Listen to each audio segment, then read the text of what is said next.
Hey, Jeannie Lynch coming back to you today. Welcome back to Spiritual Stories Worth Sharing, a year-long focus on inspirational stories to motivate and inspire you to make a change in the world. And I'm really excited to bring on my next guest. Meet Mark S. Lewis, and you're going to find his call to action shortly. But let me set this up by asking a very important question. Do you get angry? Do you get frustrated? And are you fed up? And when you do experience those emotions, what do you do with them when they arise within you? Well, when you think about anger, don't you think it gets a bad rap? Because I'm pretty sure that Mothers Against Drunk Driving started with that mother being mad. Do you agree? We have Megan's Law, Black Lives Matter, right? It all starts from the spark of people being upset enough to make a call to action. Well, Mark Lewis felt the same way. He wrote a book called Give a Damn, and he believes that the problem with the world is, and he witnessed this firsthand, is that people just don't give a damn. So he started a movement, wrote a book, and he's out trying to share his story. And I can't wait to share that with you today. It truly is a beautiful spiritual story worth sharing. So whether you're listening to this on the Intuitive Mindset podcast or following this on my YouTube channel in HD color, you're going to want to stay listening and watching. That interview, that story is coming up next.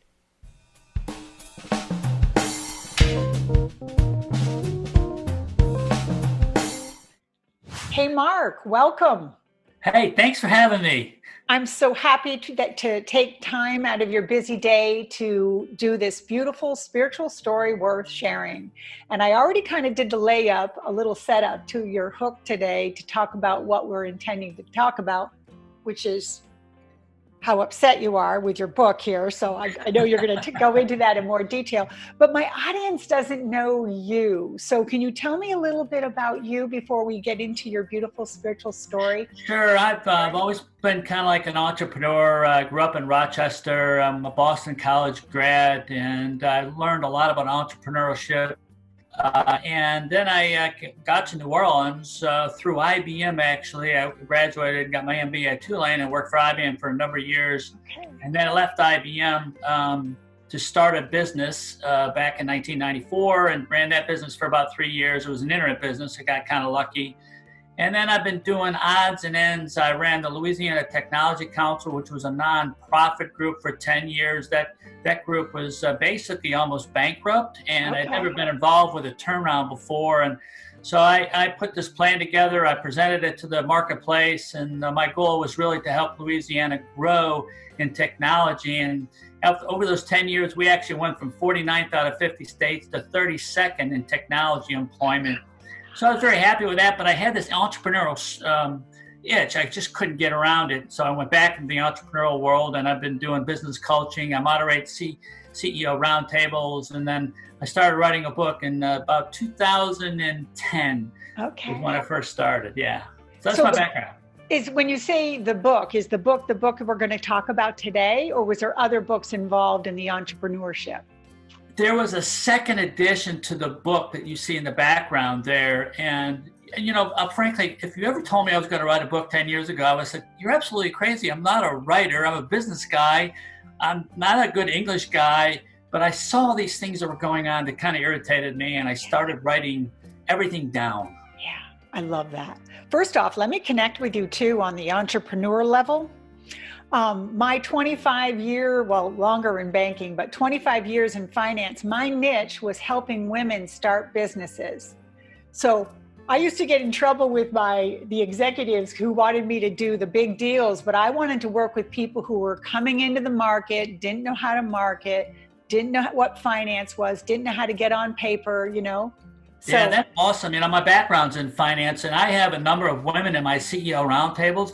And frankly, what I like about the women's side is that women have more empathy than guys when it comes to running a business. They're more free-flowing and more like empathetic and helping out.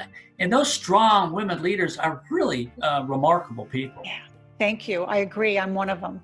Yes, you are. I love that. What we uncovered about women, and I worked with a national group called Key for Women. Have you ever heard of I that? have not. Okay, so it supports women in business.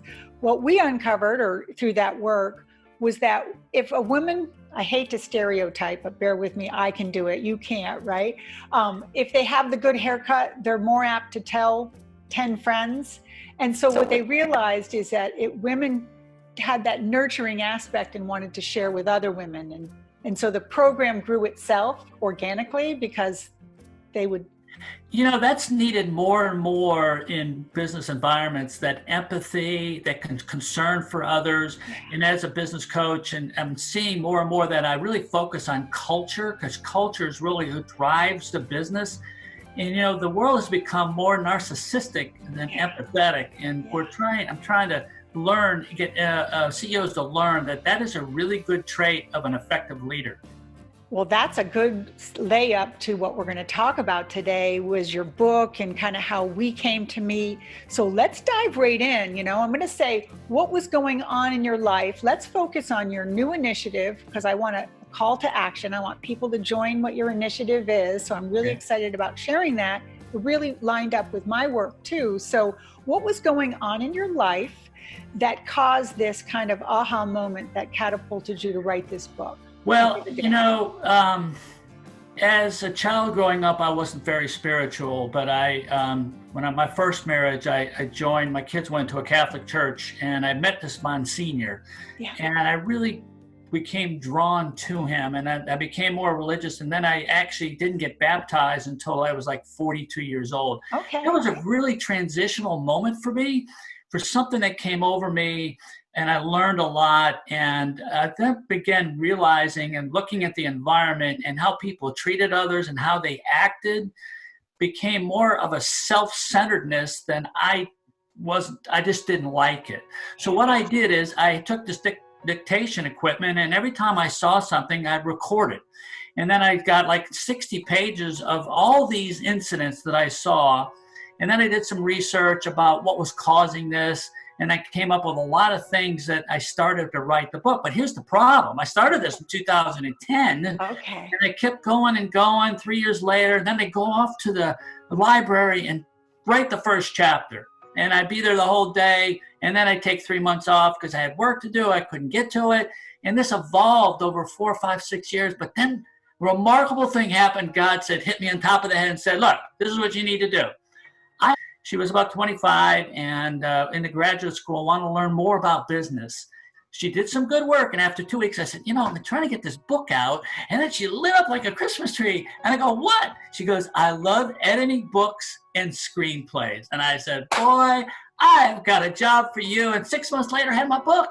The first one. I love it. Yeah, the first one. I love it. So let me take you a step back there, because you were saying that all these pages and stuff, were you just monitoring and watching and looking at the behavior of others and the things that were upsetting you? Were you keeping track of that for a while? Is that the but I was just saying, like, why are you doing that? Why are you throwing garbage out of your window when you're going down a highway? Would you throw that same garbage in the middle of your living room? No, absolutely not. And then I got to realize, when people really, what I call give a damn, is if I can internalize something that affects me, then I'll do something about it. I'll give a damn. But once I get outside my internal domain, I don't have that same attitude.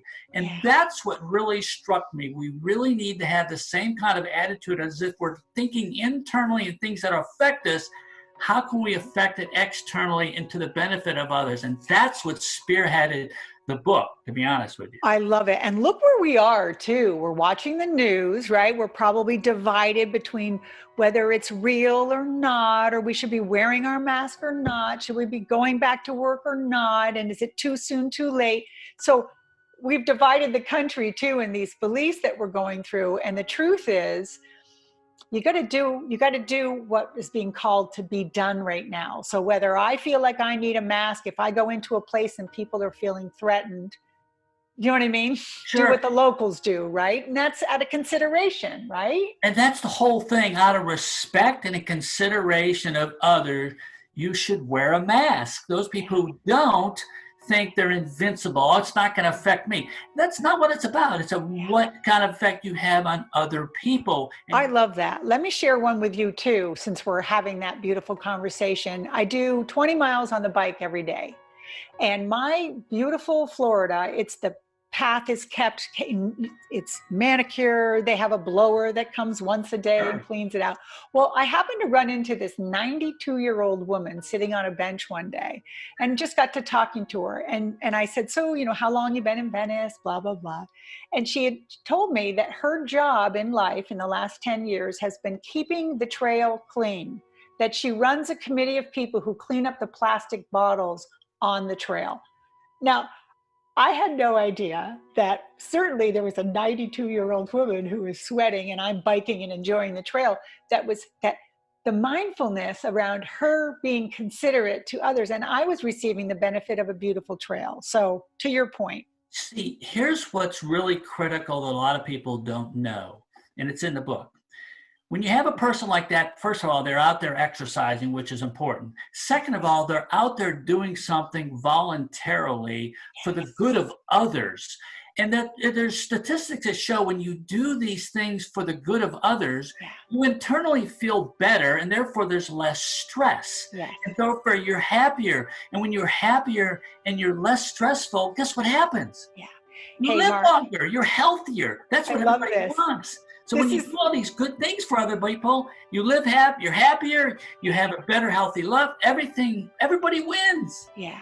In fact, we did a video yesterday with a gentleman and that same message came up. It's like when you're in service to self or service to others, and always choose the path of service to others. So I love that. Hey, let's keep going with this. This is great. Obviously, how did this change your life? Did this call to action, this book, and did this put you on different railroad tracks and now this is what you're doing, or are you still doing the entrepreneuring? And well, I'm doing that because I have to actually earn a living, but now I have this mission. The mission is to help people understand their mindset, especially younger generation, and how we're thinking. And I think the younger generation is not attuned to the respect and to the accountability that we were taught when we were growing up, because we had that direction. And there's a lot of factors affecting this. One is what people see on TV. Well, here we are opening up the door. You and I are meeting on Zoom today. People used to come in to do interviews with me. So the technology, obviously, we're heading to more virtual because of where we are with the social distancing right now. And this is going to be different for us. So we're going to have to learn how to, get the technology up and run it and be professional on it, right? Absolutely. Respectful and all that. So it's a call to action. Well, the good thing about it is that the older generation now can communicate to the younger generation through Skype and Zoom, and now they have that face-to-face interaction. That's a big positive. But when it comes to business, that interaction face-to-face is so much more beneficial because it's all about relationships and how you establish those relationships. This is good, but face-to-face is better. Agreed. So I love this question in my interviews, and it's, if you knew then what you know now, what would you have done differently? Well, this probably goes back to my first marriage, and I tried the best I could to save it. We were married 17 years, and we did counseling, and I think I probably could have done better at maybe taking more of the responsibility in the very beginning to make it work. But at the end of the day, it just wasn't that to be. Yeah. So I was single for about 12 years. If I could have met my current wife 12 years ago, we've been together now 7. I mean, she is absolutely the best thing that ever happened to me. We're having a partner like that where you can have respect and you have trust, and you can take care of each other, was probably the most rewarding thing that's ever happened in my life. Well, okay, I'm so connecting to you right now. Let's just tout our others, right? Yep. Had the same experience, single for years, met my man. And I said yesterday to somebody, why is it, I'm 56 now, hate to give my age away, but why is it that at 56, I had to learn what real love is? I'm in it in the relationship that I'm in right now. And it's too bad that people have to go all, kiss all those frogs, right? To get to Now it's that. part of the learning experience, and I'm a slow learner, I guess. But what I learned from my wife, and my parents weren't very loving. They attended all my basketball games, baseball games, all that. They were connected to me, but they didn't have that loving touch, and it felt awkward for me, going through that. But when I met my current wife, their family's very loving, and now saying "I love you" doesn't feel awkward. It doesn't. Yeah. It feels Good. and holding hands felt awkward. All that stuff is, of course, it's made me a better person, a more loving person, but I like to hug. Now it's hard to hug outside of our environment now because of the coronavirus, but I'm going to miss that actually. Yeah, we're going to get back to that. That's Yeah. the goal, right? Yep. My question for the book is, does it lay out like tips and how to give a damn, or is it your story of the give a damn? So take The me way through it that. works is, I'm very I have the benefit of Steve Gleason. He wrote my opening forward, and I give back 20%. He was a famous New Orleans Saints football player that got ALS. Oh, okay. And it for 7 years. And so all the proceeds 20% of the proceeds go towards helping find helping find a cure for ALS. But what I learned was, what were the causes of how we think? What affects how we think? And there's technology, and there's religion, and there's wealth, Beliefs. and there's government. All these things factor into where we are today. So I've identified how we got to where we are today, compared it to where we were 50 years ago, and then what do we need to do to change, and how do we think differently? And so it's basically on being aware of what's around your surroundings.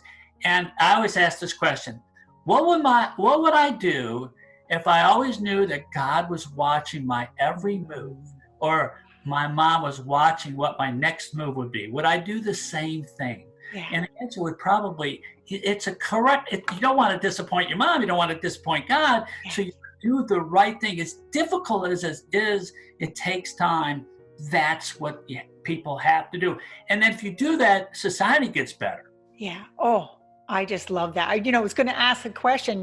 What is your message to others? You just nailed it. That is absolutely the best message you could give others. I love that. So we're not going to change that. Hard. It's very hard. It's difficult because, look, I wear these wristbands, this wristband on my wrist, because I need to remind myself continually, and I'm a whole lot better than I ever was, but you got to have those reminders. And what I'm trying to do is create a theme that the whole world can adopt. Give a damn. And that is a trigger point. Says, I got to do the right thing. I got to do what's best for others. And guess what? It's best for me as long as you don't expect it. Here's the fallacy. Yeah. Do something for good, for somebody for good, and it's good. You're doing it for the right reason, but don't expect anything in return. It's going to happen. But once you expect it, that's when you become more self-centered. So you do something with the expectation return. That's a no-no. It'll come. Karma, God, it all works out. You're going to benefit from it. Oh, Mark, I love that. I love that message. And I teach that same message too. So I'm so glad to hear you say it out loud.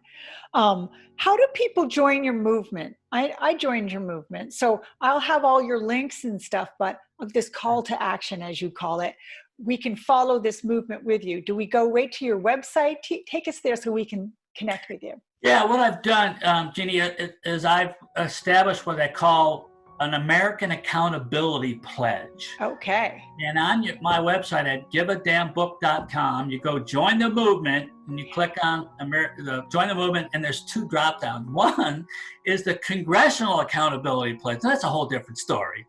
And then the American Accountability Pledge. So if I can get like 10 million people to join that pledge, we can go to Congress and say, look, guys, you guys aren't adhering to pledging to doing the right thing and making decisions that's in the best interest of America, not to get votes, all those kind of things. You can look at that Congressional Accountability Pledge. My goal is to go to Congress and give every one of them a copy of my book. I love that. That may or may not work, but if I can get the press or people behind me say, look, Congress, we need to give a damn about the American people, not do it based on money and votes. And it's in my book. I mean, a lot of politicians do that to try to get votes. That's what they can do. GiveADamnBook.com, American Accountability Pledge, or they can go to my Facebook and follow me too. Okay. Well, we'll put the links too down below. And right now, I hate to keep going to the coronavirus controversy, but just where we are in the world, but it's worth noting the pledge that they're keeping us safe and to follow the movement that way, right? Sure. It also could be seen as controlling. So I get that's two sides of the fence here, but really genuinely caring. We're talking about real, genuine caring. What would God think? What would your mother think? Accountability, right? Right. And some peel that back a little. Mentor of some sort, someone we can look up to, and someone we can be accountable to. And what's not better than being accountable to God, or being accountable to your mother, or being accountable to somebody who's very important in your life, because you don't want to let them down. Yeah. I love that. Things. But here's what people have to realize. When you do this, your life improves, other people's lives improves, and you become a happier person. Who doesn't? This happened today. Perfect example. I was helping my father-in-law. He had some technical issues on his computer, and I was going through it. And I'm not that technical, but I was so ingrained because I wanted to fix what his problem was. And you know what? And I fixed it. I got it. And I was the happiest person in the world because it made his life easier. And so that just is engaging to me, and the positivity and the effect you can have on other people. I love that. Beautiful connection too to the word trust shows up for me.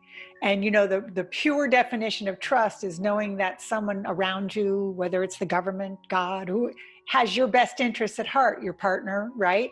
And that they're always going to put your needs over theirs. If everybody did that in the world, wouldn't the world be a better place? Well, when you think about it, if everybody put other people's interests, not to the detriment of, food, shelter, and all that kind of thing. Yes, agreed.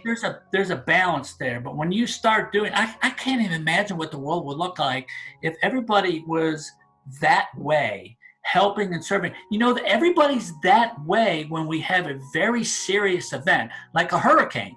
Right.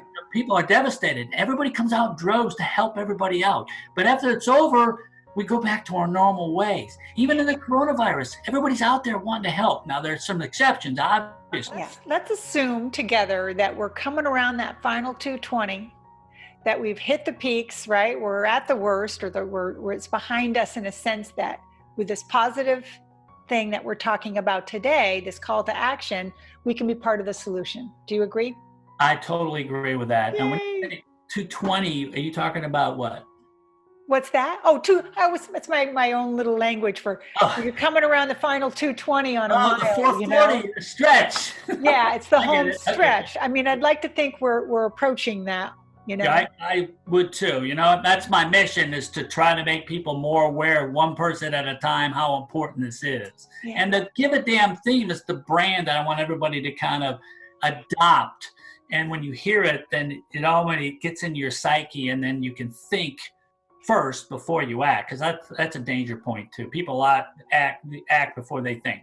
Tell the story about the grocery cart, because I have to tell you, I went out and watched that little blurb that you had on the news, and I called my man in. I'm like, listen to this guy. I want to work with this guy. I love that story. I know it's many of the 60, or you talked about all the notes you took. Tell us the grocery store story so my viewers and my listeners can hear. Well, an identification of a true, I think, give a damn person is the grocery, the cart, the shopping cart, right? So when you go in and you go take your food and you bring it back to your car, it's just unnerving that so many people just leave the cart. You can go 10 feet and put the shopping cart into the little cart bay there, or better yet, take it back. It takes 30 seconds, right? But people are generally lazy, and then they offer excuses. Well, it's only 10 feet, and that's why we keep people employed, because they got people coming around and putting in there. There's an excuse, and that excuse is horrible, because we can always find excuses to do something to justify what we're doing, even though it's wrong. And think about that. Find an excuse that justifies the wrong thing, and people do that all the time. So putting the shopping cart back into the bay or taking truly identifies somebody that cares and is concerned about others and doing the right thing. Well, I have to tell you, where were you 35 years ago when I was shagging carts? Okay. I wish you were in my life back then, because I was the person responsible for getting the carts. Great. Back That's then. awesome. Too funny. So listen, I think that is beautiful for you and I to kind of, come finish our interview too. But my question to you is, when you knew you and I were going to talk today, and you knew I had this whole mission of spiritual stories worth sharing, and whether people are listening to this on the Intuitive Mindset podcast or following it on our YouTube channels, what was your hope or your intention to make sure that you got to say to people? This would be your chance to say it right now. Well, my hope is to step back and view where the world is today versus where it was 40 to 50 years ago. Yeah. 40 to 50 years ago, it was more that we had duties and responsibilities. Now people think they have rights and privileges. And so there's less accountability, there's more dependence on other people to do things, whereas we need to be dependent on ourselves to do the right thing at all times. So we have to think differently. We have to internalize something that we know that would affect us, but know that what we do could affect other people. Here's another perfect example. Old man's walking across the street. I saw this, it's in the book. He gets hit by a car and he flips over. It's going 20 miles an hour and every car just went around him and around him. And I go, why isn't anybody helping this guy out? He's hurt. And a car, 30 seconds, stopped, felt like 2 hours. And finally somebody got out and they helped the guy, right? He had major injuries. And then I saw a dog. A dog was hit by a car on a major highway. Another dog went in and grabbed the dog by the mouth and put it in the median. Here's what happened. The dog lived, and yet the old man died. And that really struck me as something that dogs are not supposed to be smarter than we are. We're smarter. We've got intelligence. Not that they're not. But that was a true defining moment, because if it was me and I pulled up and that was my grandfather, guess what I'd do? I'd get out right away and help him. We don't do that. We have to think that way and what we can do to help and serve others, and then everybody wins. I think that means we get to fly into my rapid fire. Do you know what that is? I'm going to find out. Okay, you can't be long on these answers. All right, 2 words. Music's keyed up. We're flying through. First off, before we go into the rapid fire, thank you for your time, Mark. Thank you for your call to action. Thank you for giving a damn. We're going to give a damn and follow you. So I love your call to action, and I'm happy to be part of it. Okay, ready? Here we go. Yep. What is your favorite? You can't say the Bible. I only say that because, you preference this. Okay. What is your favorite spiritual book that you would love to share with others? That kind of got you on. Well, I thought about this question. I said it wasn't really a spiritual book, but it was my introduction to Monsignor Swenson, who got me more into the religious environment and who baptized me. That was more endearing than anything in any book that I've ever read. Well, I love the contract between you and him. That is beautiful. The world needs what in order to be changed?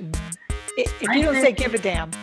Yeah, I think we need more leaders like Nelson Mandela, Martin Luther King, leaders who have this human element to them that shows empathy, because our leaders today are not that way, and we don't have very good leadership across the world for that matter. I want more leaders that can change. Got it. Better leaders, great answer. Yep. We all come with kind of a life lesson. We think we're taking the PhD in a certain course. What do you think your life lesson is, Mark?